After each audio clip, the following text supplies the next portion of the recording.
Is there any brave soul who would like to get us started for the day? Any questions? Anything you might like to know about that Yvonne or Kaylee can walk you through in terms of a demonstration even? Oh, Ruthenna, you have your hand up. Why don't you get I us do. started? Thank you. Hi, good morning. And I Hey. think we went over this maybe earlier on, but because I didn't use those skills, I kind of forgot.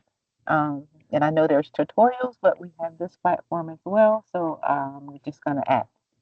So, how do you send out like mass communication email? Um, like, yeah, that's my question. What group are you with, I Ruthanna? am, I'm with Maryland Public Purchasing Association. Maryland. Okay, let's start with sharing my screen here.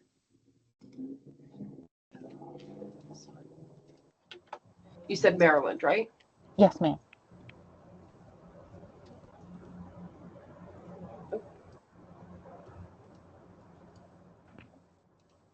Thing. And you can see my screen now, right? Yes. Okay.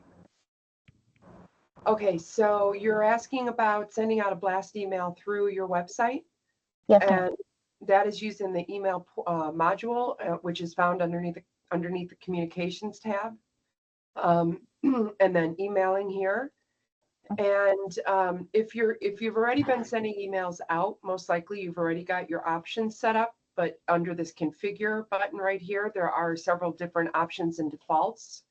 Under options is where you might include if every one of your email address or every one of your blast emails comes from a specific email address or specific name, like maybe you want it to come from, maybe you have a Gmail, I'm just going to say, um, that is something like info at or mppainc.org@gmail.com.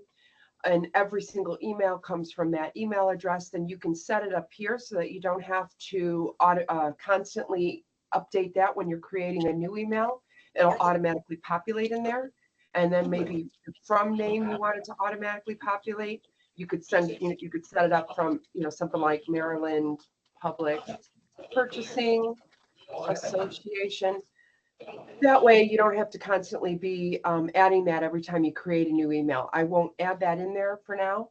You can also set up some options like you wanted to automatically track opens. I recommend doing this so that every email that you set up is automatically going to be turned on to track to see who's opened up your email and who hasn't. If you have social networking links, you can include those automatically in your email. And then that's really the big options right here to set up. So we'll save that. There's a few other things in this back module, like email default styles and such. Um, but I don't get too much into this. This will overwrite. This will, when you're creating an email, it'll override the settings that you have set up in your website look and feel.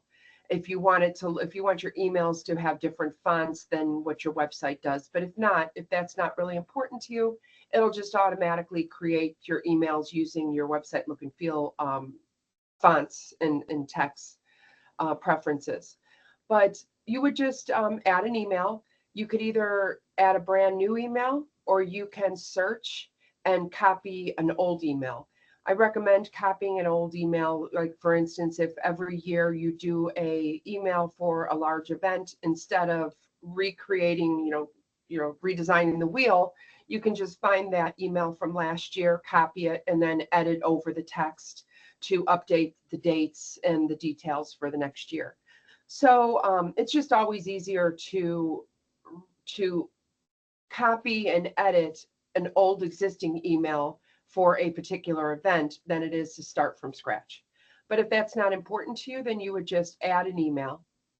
And then once you add the email, this is where I was saying if you have it set up to automatically put in some information here, it's going to automatically put in that information here so you don't have to retype it. And then here I had turned on automatically track opens. So now track opens is automatically turned on. Personalization allowed. That is if you need to have that on, if you're going to be using system tags. And I'll just put test here. So Yvonne, that email wouldn't come, email responses wouldn't come back to me. It would go back to the president because I see Tony's name is in here. Is that correct? Correct. Okay. So let's just, I'm going to save that as a test. So the subject line, because it wouldn't let me close it without putting a subject line in there. So I'm going to save that as a test. And the reason, and then you can click here for templates. And it looks like you have a few templates already created. And you can just drag over. If it's just a chapter general notice, you can just drag over your template. If you don't have a template already created, you can create your own template and then save it. For instance, maybe you wanted to, let's just delete this real quick. Let's say you wanted to create a new template and you wanted to put the put a header image. You would just drag, it's all drag and drop, just drag and drop. And then you wanted to, below that, you wanted to add some text. I don't like the simple one column text. I like the HTML. You're a little limited in the one column text where the HTML, you can do a little bit more formatting. And so you just drag it over. And then you wanted, maybe you want your social media below that. And maybe you're going to do one more over here. And this, and you can rearrange these by just moving them around. And maybe this is going to be your footer. And so now let's just go into the image. You insert an image. And I'm just going to find any image here. Maybe you want to announce or you want to thank everybody that went to this event or something, or remind people about this event. You just find that image, whatever image you want, you click on it, you click save, and it populates the image into that box. Here we're just going to, dear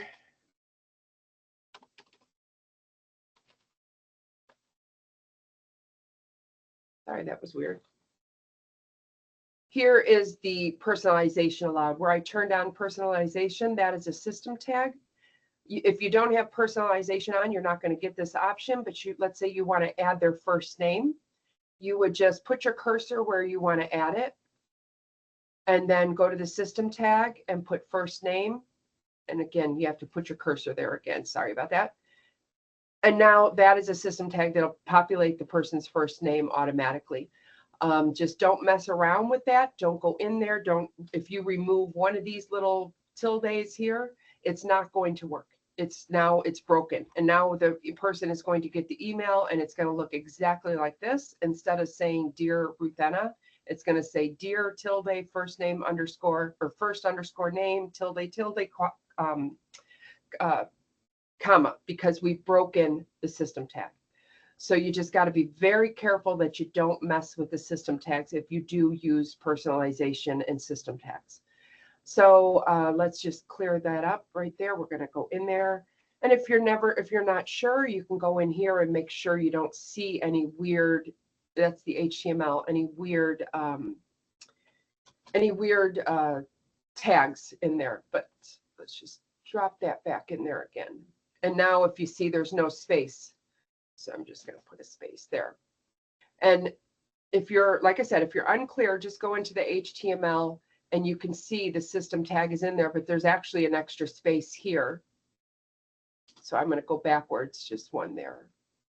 Okay, so now what I was saying about saving a template. Now let's say you've created this email, everything you like about it is good, and you want to be able to reuse this email in the future. You can save this as a template by clicking here. And then when you're asked whether you want to replace an existing template, maybe you've updated a template that you currently already had. And so you could just do this and then hit save, which I won't do because that would replace that template. Or you can go here and save it as a new template, and you can name that template to be used in the future. And then you'd hit save, which I'm not going to do because it's obviously not a good template.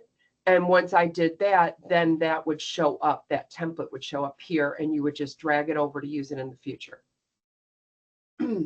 Now, excuse me, sorry about that. To send the email, that's your distribution list.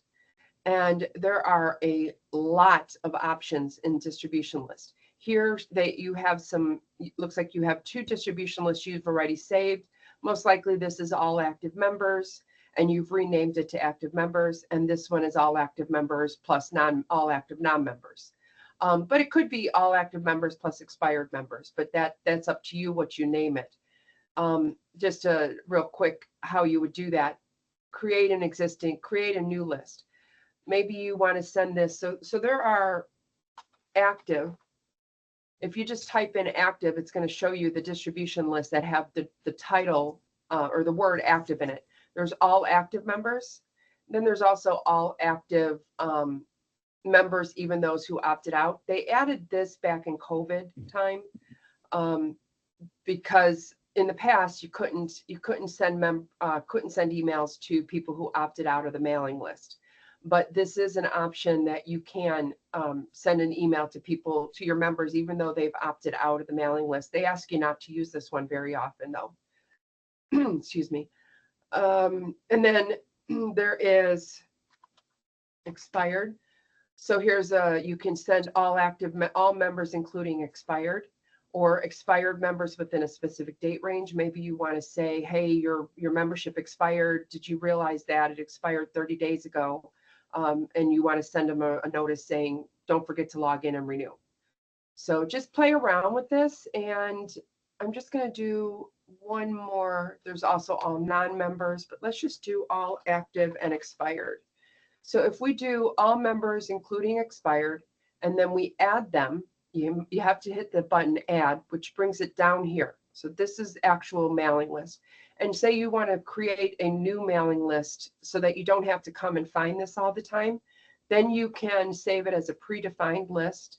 And this is where you'd add it to all members, including expired, and you hit save.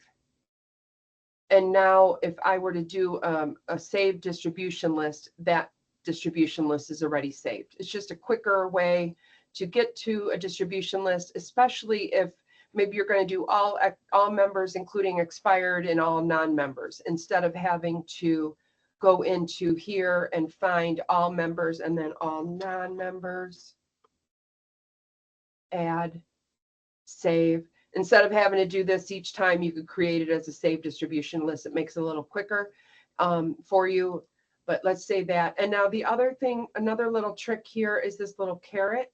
If you click on the caret, it'll tell you to how many people that, based on that distribution list you just set up, it's going to go to 484 people. 36 people have invalid email addresses, 12 are not functional, and 30 people are refusing. That's that opted out. 30 people are opted out. Now, if you were to send this email and you've got tracking on, you would be able to run a report afterward, and you would be able to see who has opted out, who on that email, who are the bad email addresses, the bounce, the invalid, and the people who are opting out of emails. And then you might want to reach out to the people who are opting out and say, do you realize you're opting out of emails? And which means you're never going to receive communications from us. So a lot of times people don't realize they've done that. So it's a good idea always to track your emails. And this is just a little quick snapshot right here. This little graph will do a real quick 473 were sent, 29 not allowed. So this is where if you wanted to see who these bad email, who bounced, that's that report right here. So I know I went a little bit heavy into that, but does that answer your questions or anybody else's questions about sending emails through the communications module? Thank you, Yvonne. It answered a lot of questions. Like I said, I did dabble with it earlier on when I was first introduced to it, but then I hadn't used that function in a while, and I know that I'm being tasked with doing some um, uh, email communications out to the membership, so that's why I figured I'll just ask you guys. You just like walk me through it real quick. Yeah, those are like the big highlights right there, real quick highlights. But and like I said, I did go over a lot of it. But if you have any questions in particular, just reach out to us. Okay, and then I also see that we're recording this as well. Mhm. Awesome. Thank you so much.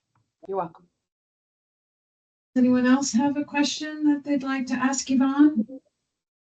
A question, a hand raised, a question in chat? Anything? I don't see any hands raised. Oh, it's going to be a meeting today. Oh, Donna. Well, thank you, Donna. Yeah, hi everyone. This question might end up being more complicated to explain than actually answer, so I will try to make it brief. I am with Central Ohio. We did an event last month, and I have a particular person who had been registered twice. He's registered as a non-member, and then he's also registered as a guest. Someone else registered a group of people that included him, but he's also registered individually. He did attend. I would like to just mark him as attended once, but whomever had been doing the attendance marked both of the registrations as present. Now, it's Justin Burnswig, the third one in the list. But he only shows on this page as registered once because he's a guest and guests don't show on this list. So I know that there's a screen where you can go and see all of the registrations and manage, like, I'd like to unregister, or not, I'm sorry, not registrations. I meant to say attendance. So like here, I want to mark everyone who's attended, or I want to mark people who didn't attend or unregister someone or whatever. The problem is that they look identical in the list. So I can't figure out how to, is there a way to actually unregister only one of them and then be able to tell how to register the correct one later on? If that question makes sense. Yeah, let's take a look at it. So here it is, not attending, but I'm registering somebody else. That's Meg did this, and she registered him as a guest here. So there is no cost to attend this. So we should be able to just edit this and delete him on this registration. So that's kind of the option is you just have to take him off. Okay. Let's see. Yeah, this is another feature that ClubExpress recently updated just to make the editing a little easier. I think you can just cancel that. The other, let's see.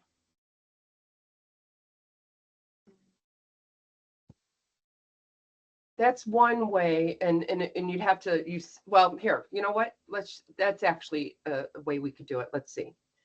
It's just going to be a little trickier. Who can register? Let's see, registration. So you've got email address and company name set to show and require. So what we can do is, for the purpose of cleaning up, and you can turn off show and require to just show.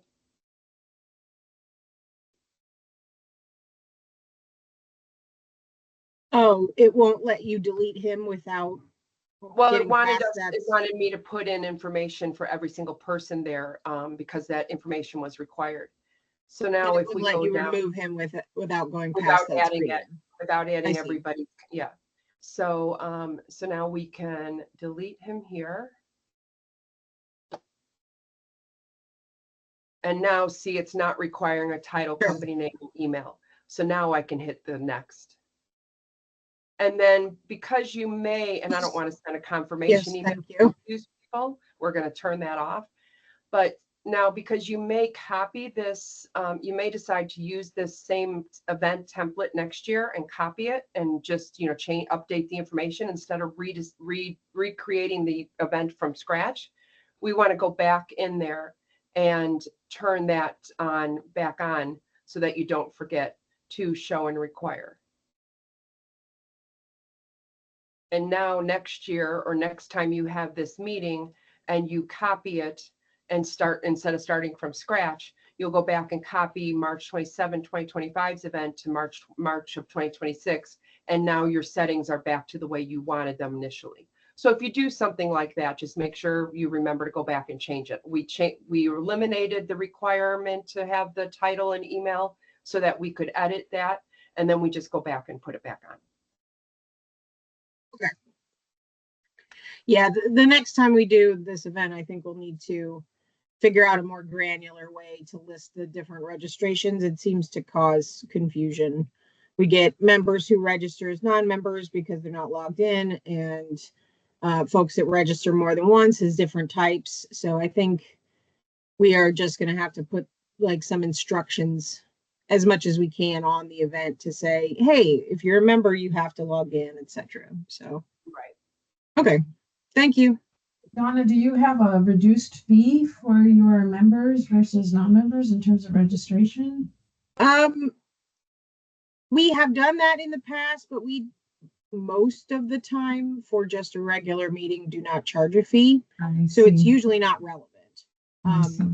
Yeah. We have done events where, like, if you're a non-member, you have to pay a fee. If you're a member, you don't. And we've done that in the past. Yeah. And then obviously they mess it up less if it's asking, if someone's a member but hasn't logged in and they run into a problem with registering and try to register as a non-member, but it asks them to pay money, guess what? They're not going to do it that way. But typically when the non-member is, because nothing costs any money, they just register and they get an email and they think, oh, okay, I did it, Yeah, that's why I asked, because that would be the motivation to log in, right? Is to pay less or don't have to pay at all. So, all right, I was just curious. Okay. No, yeah, we definitely did run into less of that problem when we had a meeting where some people were paying.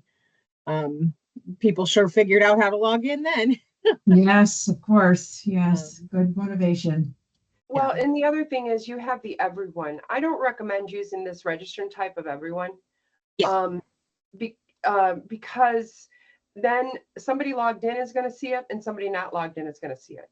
I recommend doing something using active member as the registrant type for your members. And then only somebody who's logged in is going to see that.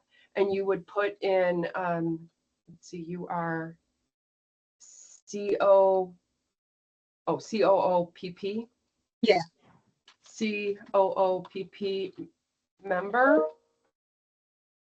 And then if you're allowing non-members, then you would choose any non-member and put in,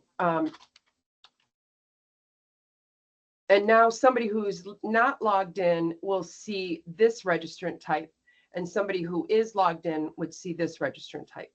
But with this one, everyone, set to everyone, members and non-members, active members who are logged in and non-members who are not logged in see this registration type. And so they're all going to be registering there. Yeah. Yeah. I was not the person who set up this event. And so I'm going to be talking, like, it worked out fine. We got people registered. We have the attendance. But there's now a lot of non-member accounts that I have to merge with a member account to move their attendance to the correct account. So I will, the next time we're going to be setting up an event, I'm going to talk to the person who set it up and explain some of what you just said. Right. And see, this one won't even work because this is a member guest, another member or another person in your membership, but you don't have an active member type to be able to tie to this one.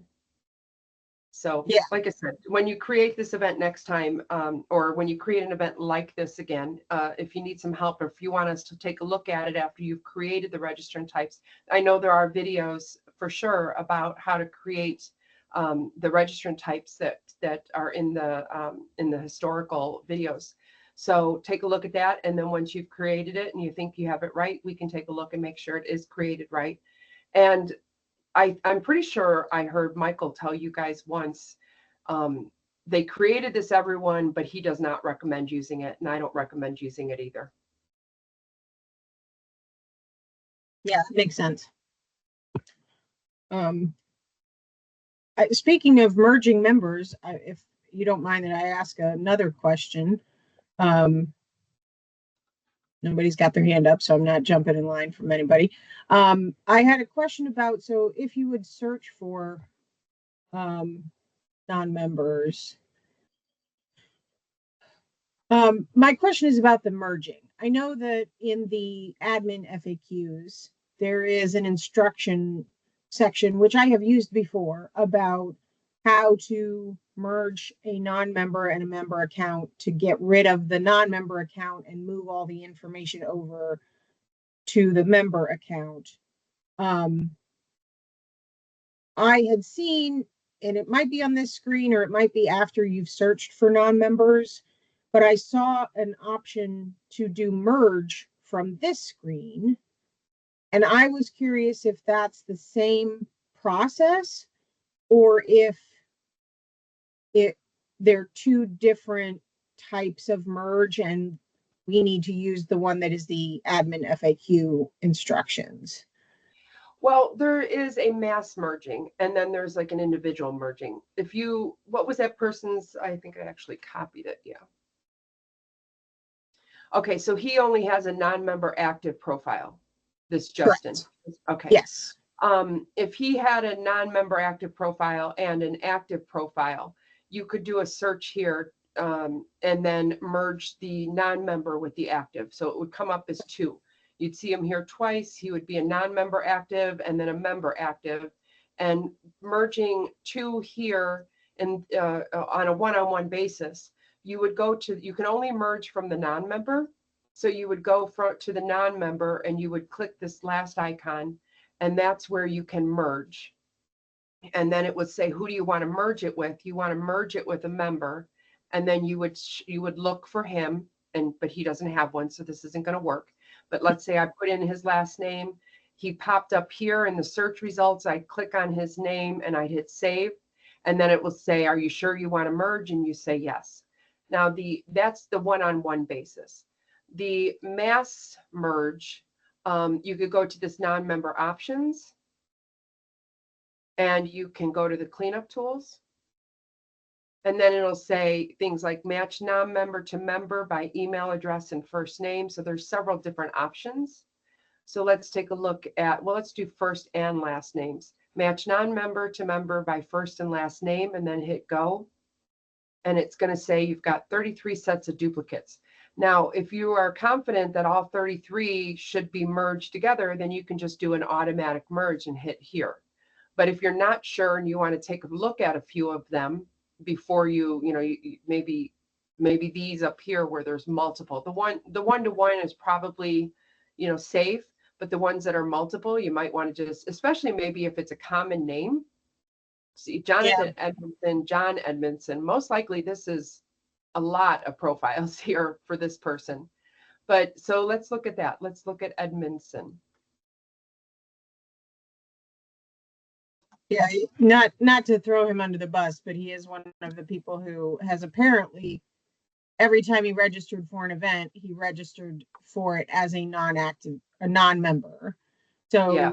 He has a profile. He has 3 non-member profiles.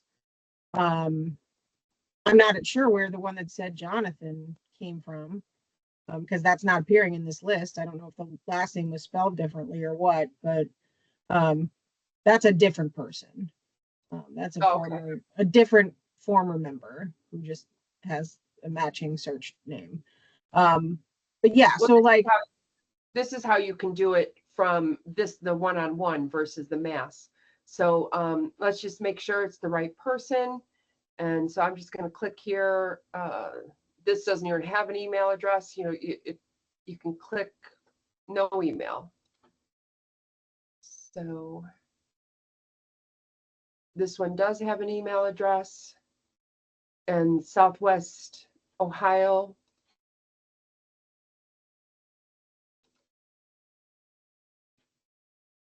But most likely it's the same person.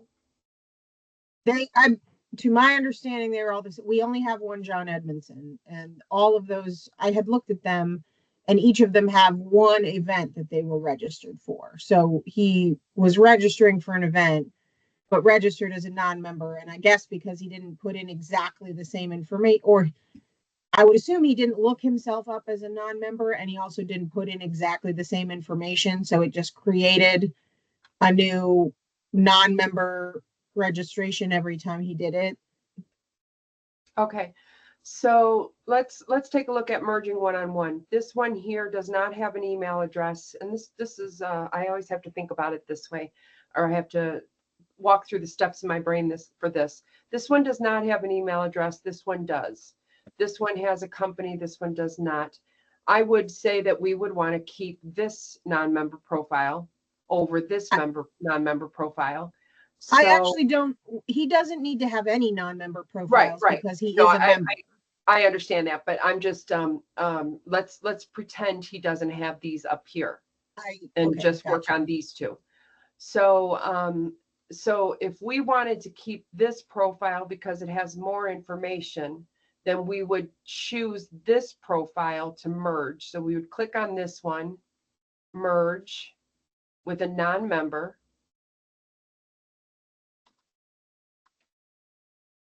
And it should be this last one. And that is the one that'll save. If we had done it the opposite way, if I had chosen this one and I clicked merge and I merged it with this one, this information would have been lost. Okay. Now, did it merge all of the events and transactions and all of that stuff when you did that? Yes. Yes. Can we look at that? Before you do that, I'm sorry, hold on. No. I would just like to make sure that it didn't erase his event history. Okay. Because it didn't ask you. And the other way that you do it, it asks you, like, do you want to merge transactions? And so I was concerned that it was going to, because it didn't ask you, it wasn't going to do it. But before you started merging all of them and lost more of them, I just wanted to check. Thank you for checking. No problem. So again, just because this is the part that I always have to stop and think about. We want to keep this information. So we choose this one to merge. The one that has the least amount of information. We want to merge it with the non-member. So that now what remains is the non-member that has the information in it. So when you look them up like that, they are going to be in the same order as you searched them. That one. Yes. Yes. I don't know what happened. And of course, if you're searching with a dropped member or, you know, an active member, it'll also include the membership number. Now you cannot merge with a dropped, let's see. Sure. You should not be able to merge with a drop, but let's just make sure that I'm not misspeaking. Yeah, see, it only comes up with number 278. So if you wanted to, you know, if you absolutely wanted to clean up your database and even merge this history for him into his profile, you would change him from dropped to convert him to a non-member. And once you convert him to a non-member, then you can merge this profile into his active member profile. But that's a different person, so we don't want to do that. Right. Vanderbilt Eldmans is a different person from John Edmondson. Right. So now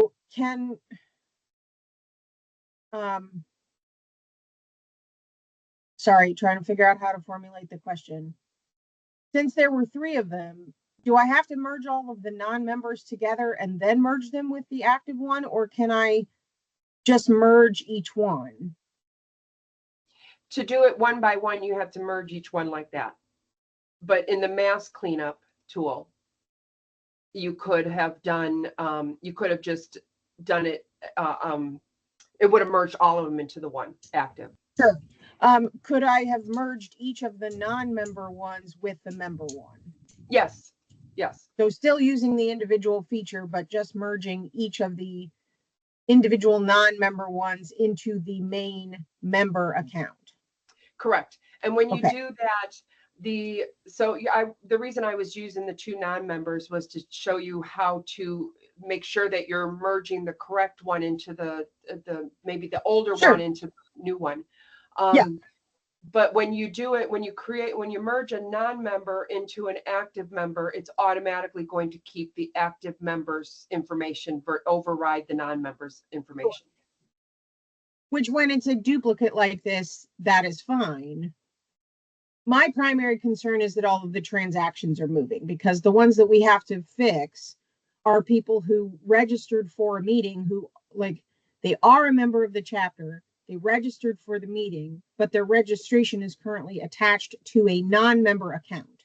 So Yes. to me, the primary thing that is important is that registration has to move to their new account. Yes, it does. And then see here is all of the non-member registrations event history. So that's the other option here is under here is event history. Okay. And And it did do it. Mhm. Yeah, because I had looked at each of those previously, because I realized why I was trying to figure out why he had 3 non-member accounts, and each one of them had a registration event for a different, or a registration entry for a different event. And so now this proves that they did move, because now this one, well, no, I guess maybe one of them didn't, but I don't know. I'll have to go back and look. That's why I was thinking that it might be better to merge each of the non-member ones with the member account, just to make sure that all of the information is moving over, right? As it should. But this is fine. Yeah. We probably captured them all. It's not like I have it written down in front of me. So, okay. So that feature works the same as the way that it's described in the admin FAQs.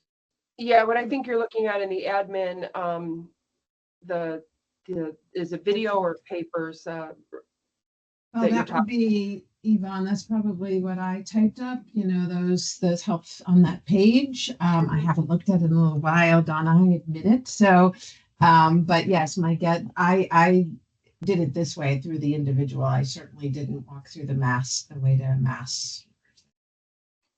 Yeah.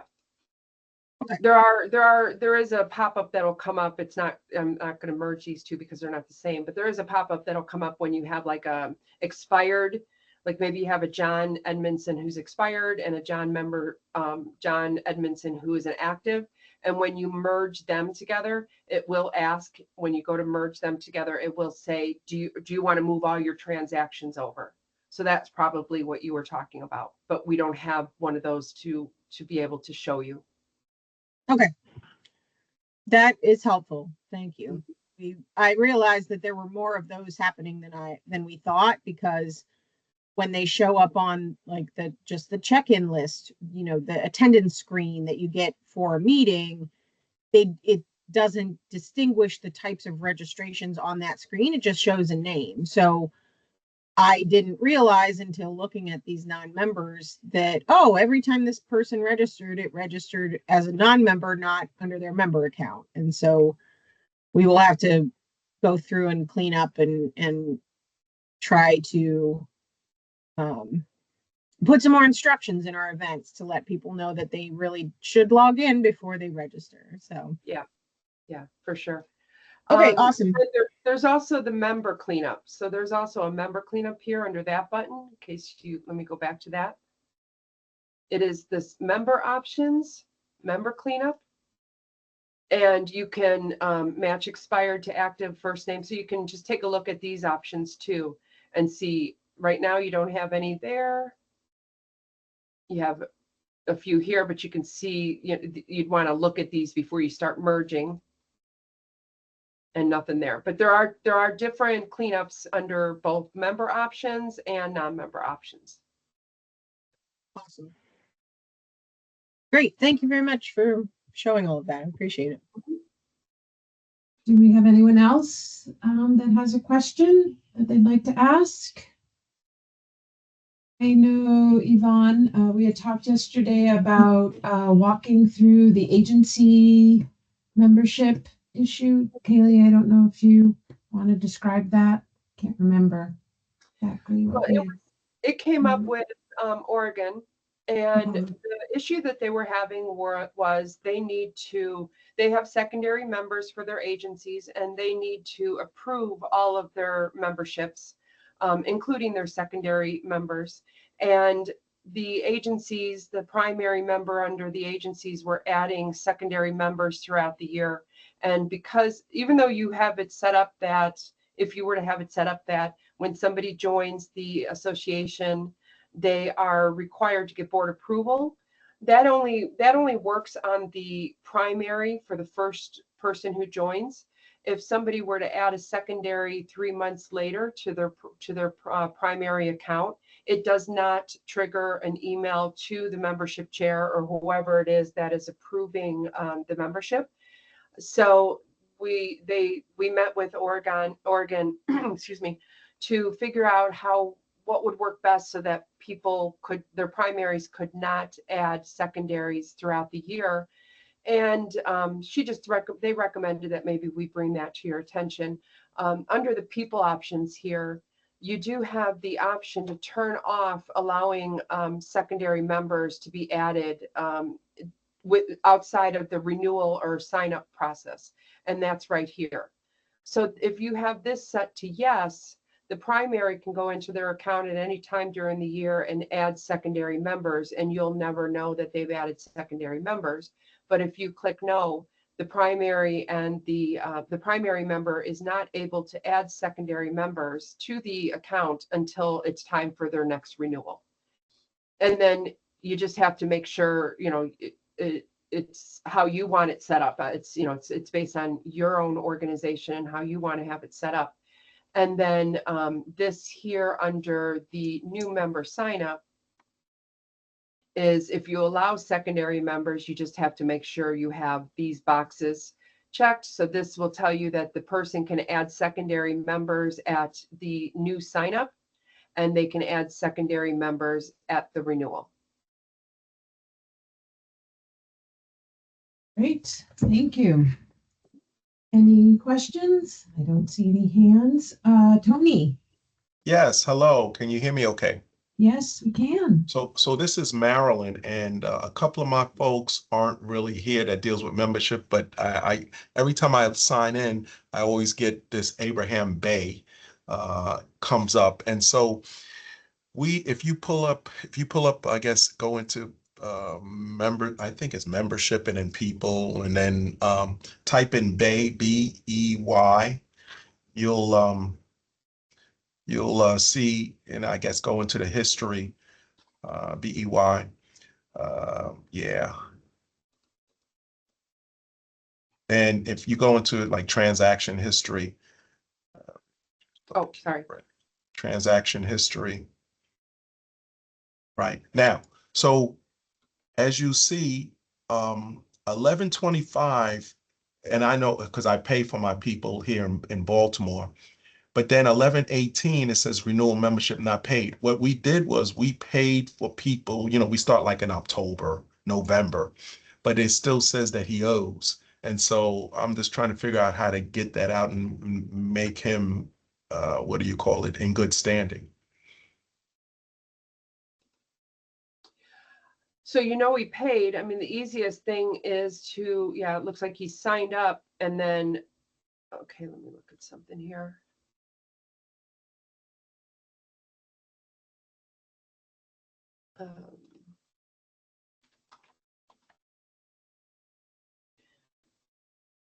Okay, I was thinking that maybe you can members renew early turned on, because he signed up in October, but then renewed in November, which is a little different.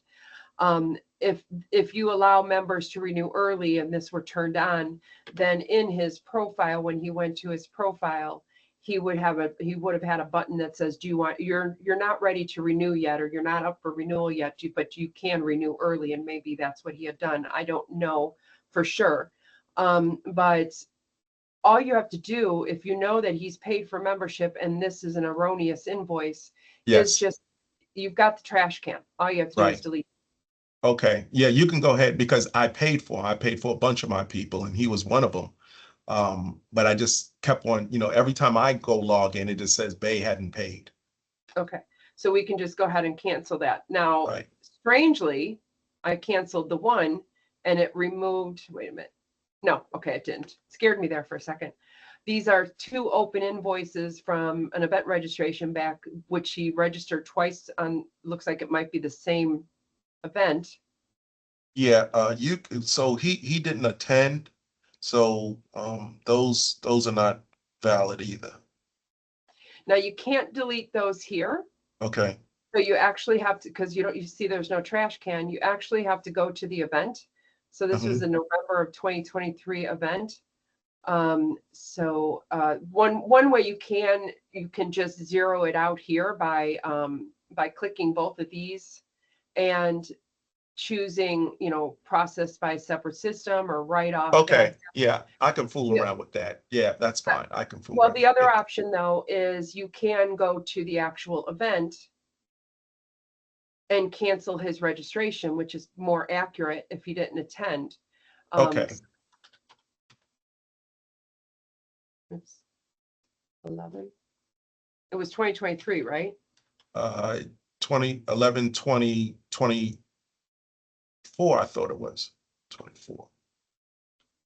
I think it was 11, 20. I thought it was I 2020. thought I saw 2023. Oh, maybe it was 2023. Okay. So if we find that event and find the registrations, and actually we can just search by open, Okay. we can just delete them right there just by hitting. I got you. Okay. So if I click here to cancel his registration, and I'm not going to click, but if I hit cancel, another pop-up is going to say send him an email notice that you're canceling his registration. You don't want to confuse him, click no.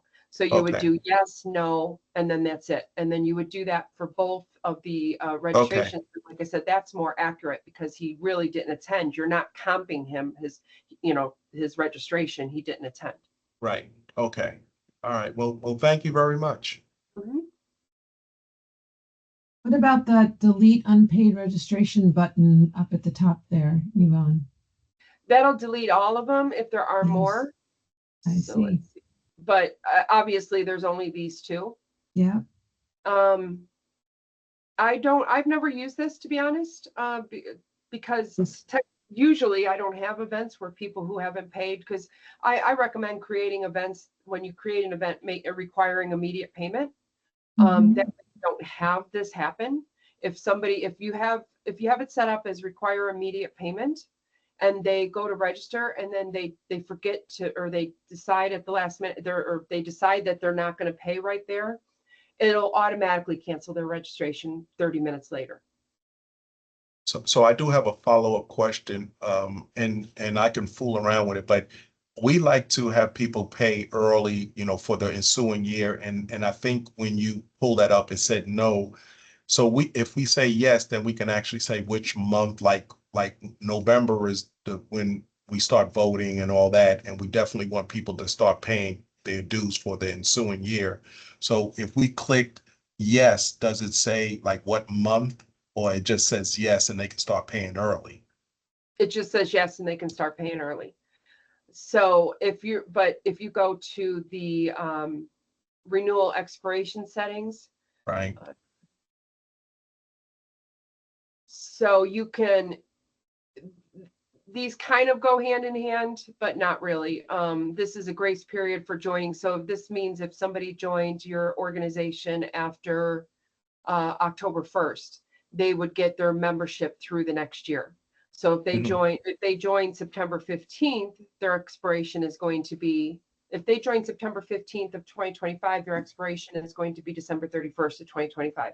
If they join October 1st of 2025, their expiration will be December 31 of 2026, going backwards instead of forward. Yeah. But for what you're talking about, but what's the renewal period? It says before the renewal period. So I got to figure out when the renewal period is.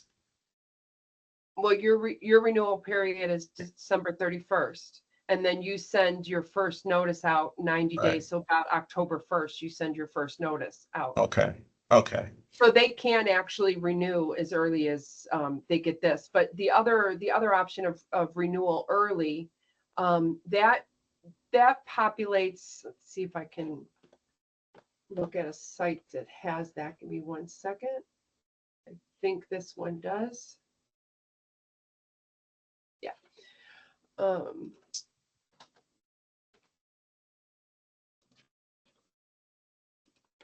So here, if I go to my profile, it has this, your membership is not yet due for renewal.